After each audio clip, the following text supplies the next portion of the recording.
Hello, welcome to Gurukul's CAT 100 series, a series that's designed specifically to take you from your study room to the corporate boardroom. I am Prady Sharma and this is Verbal Mastery with Prady.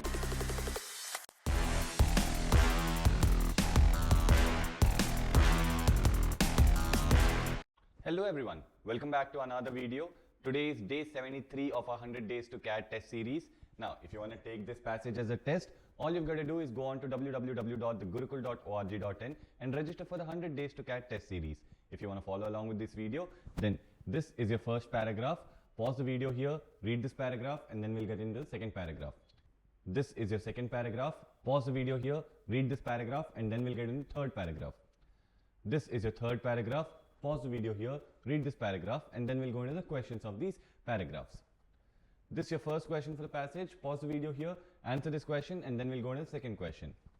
This is your second question of the passage. Pause the video here, answer this question, and then we'll move on to the third question. This is the third question for the passage. Pause the video here, answer this question, and then we'll move on to the fourth question. This is the fourth and last question for the passage. Pause the video here, answer this question, and then we'll go into the passage and question explanations. So, what does the author tell in this passage? I've been following the economic crisis for more than 2 years now. I began working on the subject as a part of the background of a novel, and soon realized that I had stumbled across the most interesting story I've ever found. While I was beginning to work on it, the British bank Northern Rock blew up, and it became clear that, as I wrote at the time, if our laws are not extended to control the new kinds of super powerful, super complex, and potentially super risky investment vehicles, they will one day become a financial disaster of global systemic proportions. So the idea that I get from here is that the author was trying to write some book probably related to finance, and for that he had started reading up something when a bank's name popped up onto his screen or wherever, and that basically he realized that the laws that were there that time, these laws were very lenient. That's one thing, and if these laws continue to be so lenient, they wouldn't be able to control the new kind of super powerful, complex, and potentially extremely risky investment vehicles. Now, what would be the whole effect of not being able to control these investments? That could cause a financial disaster of global systemic proportions. That means extremely huge financial disaster. I was both right and too late, because all the groundwork for the crisis had already been done. Though the sluggishness of the world's governments in not preparing for the great unraveling of the autumn 2008 was then and is still stupefying. That means he found that, although there were so many indicators, the governments across the world, they did not really, prepare, because they were very, very slow. They were very, very in a relaxed pace. So they did not prepare well for the autumn of 2008, and then the financial crisis actually hit. So let's go to the second part of the passage. But this is the first reason why I wrote this book, because what's happened is extraordinarily interesting. It's an absolutely amazing story full of human interest and drama. One whose byways are nothing but tracks. One whose byways of maths, economics, and psychology are both central to the story of the last decades and mysteriously unknown to the general public. That means what? The idea that I get from here is this is exactly why the author has written the story, because although governments knew about this, they did not actually take timely action. Why did they not take timely action? Here he clearly says that maths, economics, and psychology, all of these three things are interconnected, and they're very, very central to the story. And the last few decades have been extremely mysteriously unknown to the general public. That means what? The maths, economics, and psychology, although they're known to the public, people do not completely understand that kind of a thing. We have heard a lot about the two cultures of science and arts. We have heard a particularly large amount about it in 2009, because it was the 50th anniversary of the speech during which C.P. Snow first used the phrase. But I'm not sure the idea of a huge gap between science and the arts is as true as it was half a century ago. It's certainly true, for instance, that a general reader who wants to pick up an education in the fundamentals of science will find it easier than ever before. It seems to me that there's a much bigger gap between the world of finance and that of general public, and that there is a need to narrow that gap if the financial industry is not to be a kind of priesthood administering to its own mysteries and feared and resented by the rest of us. So basically, what's he talking about? He's saying that we've all heard of this two culture theory, where science are a culture and arts are a culture, and there's a lot of gap between these two. But that's not always true, and in terms of modern days, that gap has come down, or that gap is coming down. But the real gap now exists between financial instruments or financial literacy and public. So even when you're talking about the general public, not all of the general public is actually aware of the nitty-gritties of the finance. So that's what he's trying to talk about. Many bright literate people have no idea about all the sorts of economics basics of a type that financial insiders take as elementary facts of how the world works. I'm an outsider to finance and economics, and my hope is that I can talk across that gulf. So basically, the author is saying that a lot of people nowadays, a lot of the general public do not know about finance and economics deeply. Okay, even to a point wherein people who actually are financialists or who are into the actuarial sciences, they take these concepts as elementary, they take these as basics. So even such basics the general public is not really aware of. Author is also one of the general public, and he wants to bridge that gap. He wants to talk across the gulf. So let's go into the last part of the paragraph.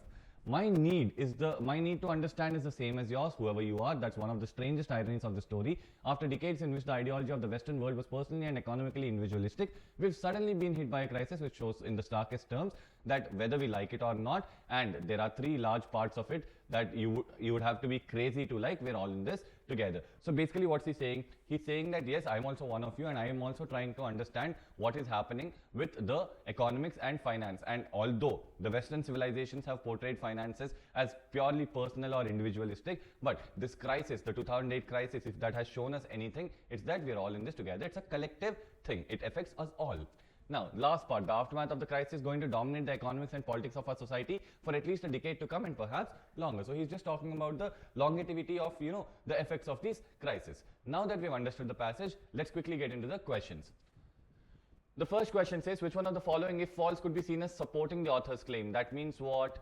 Which one of these, okay, the opposite of which one of these will be supporting the author's claim? So, A, the global economic crisis lasted for more than 2 years. Now see, how long it lasted for has nothing to do with the main arguments of the passage. So this would neither weaken nor strengthen, so I'm going to remove this. B, the huge gap between science and arts has steadily narrowed over time. Now, even if the huge gap between science and arts has not narrowed, okay, it does not really make any, it does not really support the author's argument, right? The author's argument is about finance and the general public, the gap between finance and general public. So obviously B should not be our answer either. The economic crisis was not a failure of collective action to rectify economic problems. Now see, the author clearly tells me that the banks, the governments, all of these people, they knew about the crisis that was coming, but they could not do anything about it. They failed at it. That means collectively they had failed, right? So when he says the economic crisis was not a failure, opposite of it being the economic crisis was a failure of collective action to rectify economic problems,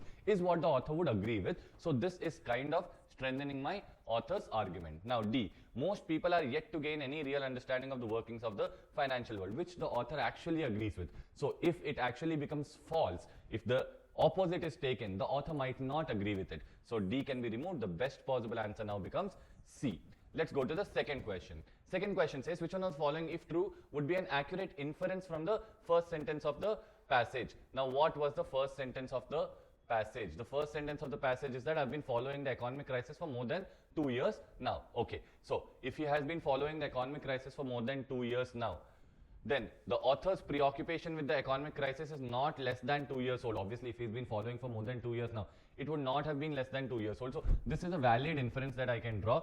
The economic crisis, the outlasted the author's preoccupation with it. It's actually going on. The author has not, ended his preoccupation with it. So obviously, this is not the inference that I can draw. C, the author is preoccupied with the economic crisis because he is being followed. Now again, he is following the news, he's following a lot of economic policies and all because he's preoccupied. No one is following him. So this is a wrong attribution. So it's not going to be C either. D, the author has witnessed many economic crises by traveling a lot for 2 years. Now, as far as I remember from the passage, there's only one economic crisis, the 2008 economic crisis. So obviously this is kind of out of scope. This should not be our correct answer. The best possible answer for us is A. Now let's go to the third question.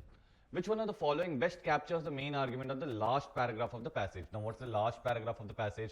This is the last paragraph of our passage. My need to understand is the same as yours, whoever you are. And what else is he saying? He's saying that yes, things have been very, very individualistic according to the Western society, Western world personally. But now we have to look at the collective thing because all of us are in this together. So whoever you are, you would be crazy to think that there's no crisis. Now again, there's no crisis. That's not what he's talking about in the last paragraph, right? He's saying we're all in the crisis together. That's what we have to look at. In the decades to come, other ideologies will emerge in the aftermath of the crisis. Now again, will other ideologies come or not? I do not know. But the ideology of individualism will go away is what I can see. So B will not be my correct answer. The ideology of individualism must be set aside in order to deal with the crisis, obviously, because if we are all in this together, we cannot deal with it individually. We'll have to deal with it together only. So this makes a lot of sense for me. D, the aftermath of the crisis will strengthen the central ideology of individualism in the Western world. In fact, opposite of this would happen. So this is an opposite answer. So D should not be my correct answer, because see, I need the individualism to go down. If it is going to further strengthen the central ideology of individualism, how will I deal with it when we are all together in this, right? So the best possible answer becomes C. Now let's go to the last question of the passage. According to the passage, the author is likely to be supportive of which one of the following programs? An educational curriculum that promotes economic research. Now see, again, it's not particularly about economic research, although the author would be happy about, a curriculum that promotes economic research. He wants the findings of that research, or the insights of that research, or the basic elementary parts of that economics to be spread amongst all the people, the general public. So just having economic research is not what the author might be really agreeing to, but let me keep this aside for now because it's a good answer.